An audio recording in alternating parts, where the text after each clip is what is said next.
Welcome to today's program. I am going to look today at the new federal budget here in Canada and look at the key elements that are going to affect investors. Also, Canada's new inflation rate, it rose in March. I'm going to bring you the details of that. U.S. Fed Chair Jerome Powell, he says that interest rate cuts will probably take longer than expected, and Tesla is trying to get Elon Musk's massive bonus reinstated. Today is Wednesday, April the 17th, 2024. Let's get started with today's top stories. The 2024 federal budget was unveiled by Finance Minister Chrystia Freeland yesterday, and she addresses a wide range of issues, as of course they would do in a budget like this. I'm going to look at a few of the key elements of the budget here, in particular those that affect investors. So here's a breakdown of some of the key points. First of all, when it comes to new spending, the budget outlines $53 billion in new spending over a 5-year time period, and a big chunk of this, $19 billion, is allocated to housing and affordability measures.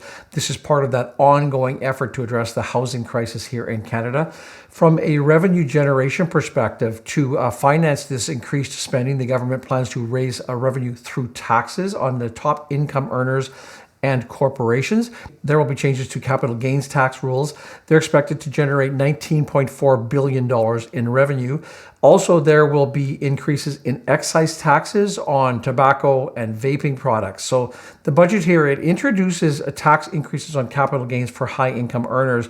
And this includes raising the inclusion rate on capital gains that are realized above $250,000 and on all capital gains realized by corporations and trusts from 1/2 to 2/3.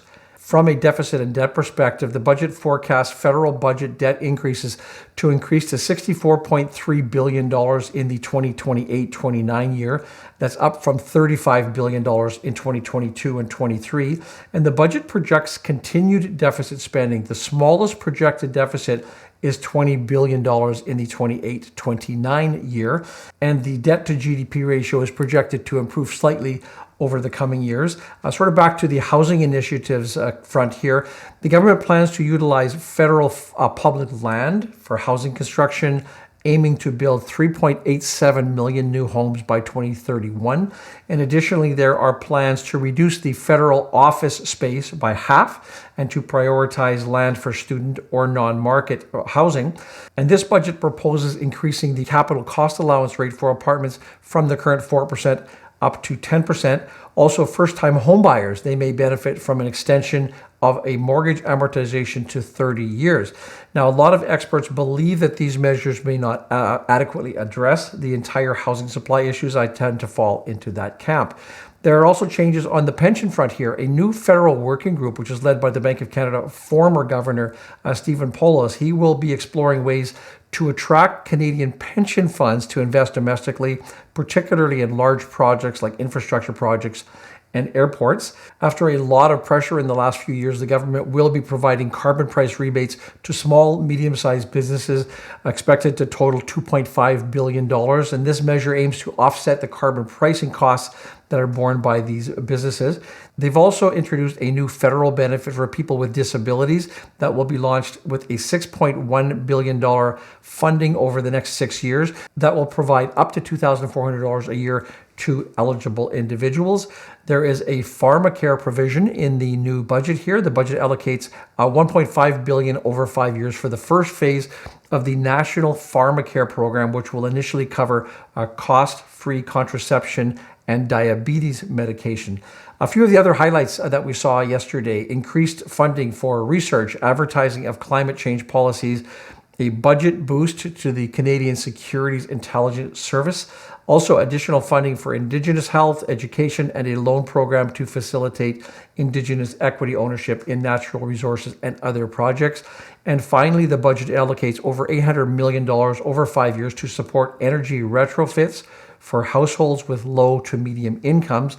And additionally, a 10% investment tax credit is proposed for buildings that are used in key segments of the electric vehicle supply chain. Harvest is proud to announce the launch of the Harvest Balanced Income and Growth ETF, HBIG, on the TSX. This is their first balanced income ETF that is going to be using a covered call writing strategy on all of the ETFs it holds to provide investors with high monthly income while maintaining a portfolio of equity and fixed income ETFs. Most current balanced ETFs in the Canadian market provide income at levels that are below inflation rates. The Harvest Balanced Income and Growth ETF will produce high income levels on a monthly basis. HBIG will provide unit holders with monthly cash distributions and the opportunity for capital gains by investing on a non-levered basis here in a portfolio of exchange-traded funds that are listed on a recognized North American stock exchange. These ETFs will provide exposure towards large capitalization equity securities, investment-grade bonds, or money market instruments that are issued by corporations or governments, and will include exchange-traded funds that engage in covered call strategies.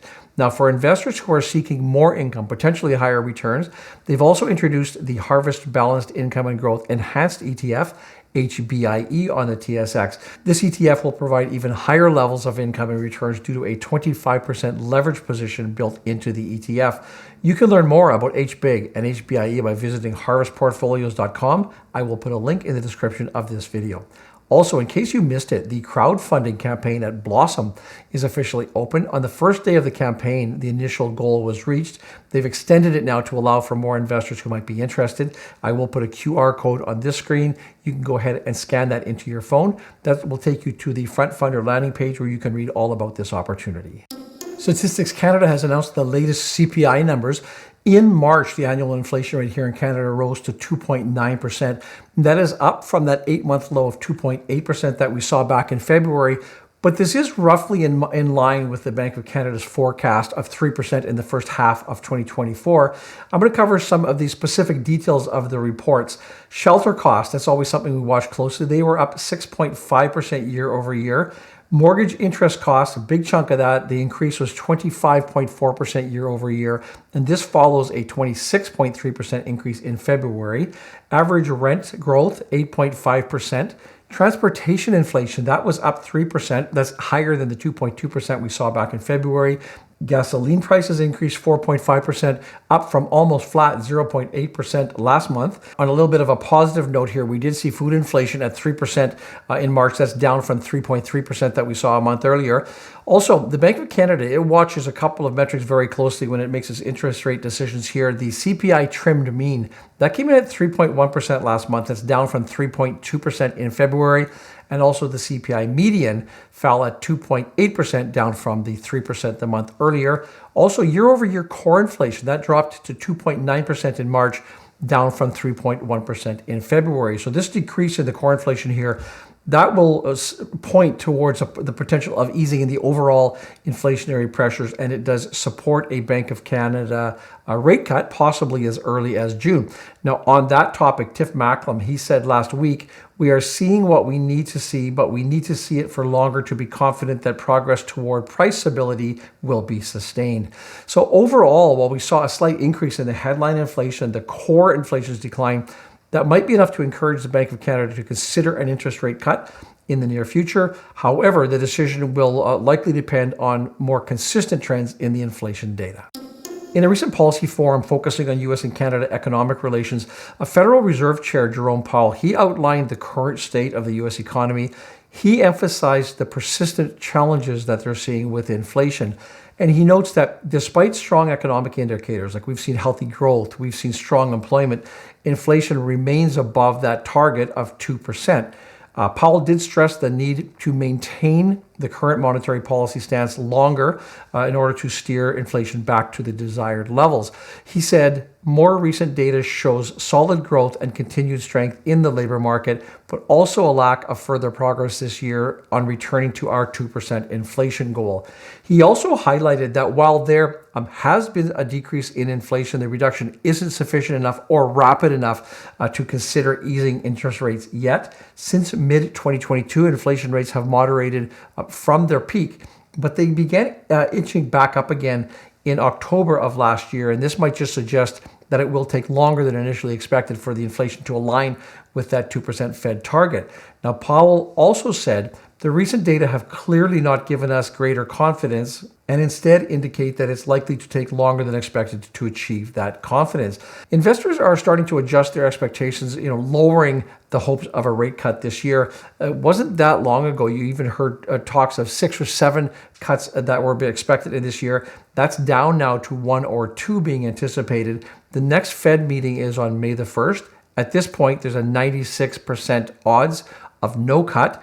The first month that there is an expectation of rate cuts is now September the 18th, with 46.7% odds of a 25 basis point cut and 21.4% odds of a 50 basis point cut.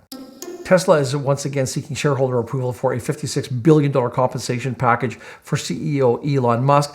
And this was a proposal that not that long ago was nullified by a Delaware court. That decision sparked significant discussion. It's led to Tesla considering actually moving its state of incorporation from Delaware over to Texas. We'll talk about that more in just a second here. Shareholders, they will be able to cast votes at Tesla's annual meeting, which is scheduled for June the 13th. Now, Robin Denholm, she's Tesla's chair, she expressed frustration with the Delaware Chancery's Court ruling, which she described as undermining the will of the shareholders who had approved Musk's performance-based reward back in 2018. She said, because the Delaware court second-guessed your decision, Elon has not been paid for any of his work for Tesla for the past 6 years that has helped to generate significant growth and stockholder value. So the court had a harsh criticism of Tesla's board, and this included the chief judge, Kathleen McCormick, who called the directors supine servants of an overweening master and criticized them for not prioritizing investor interests. The proposed reapproval of the compensation package here is seen as a quicker, less costly alternative to negotiating a new pay deal starting from scratch. It could potentially save billions in additional compensation expenses, according to Tesla here. The move is actually supported by a lot of institutional investors, retail investors who have communicated their backing to Tesla. Meanwhile, Tesla has also cited its deepening ties with Texas, and they refer her to this is where their newest EV plant is located.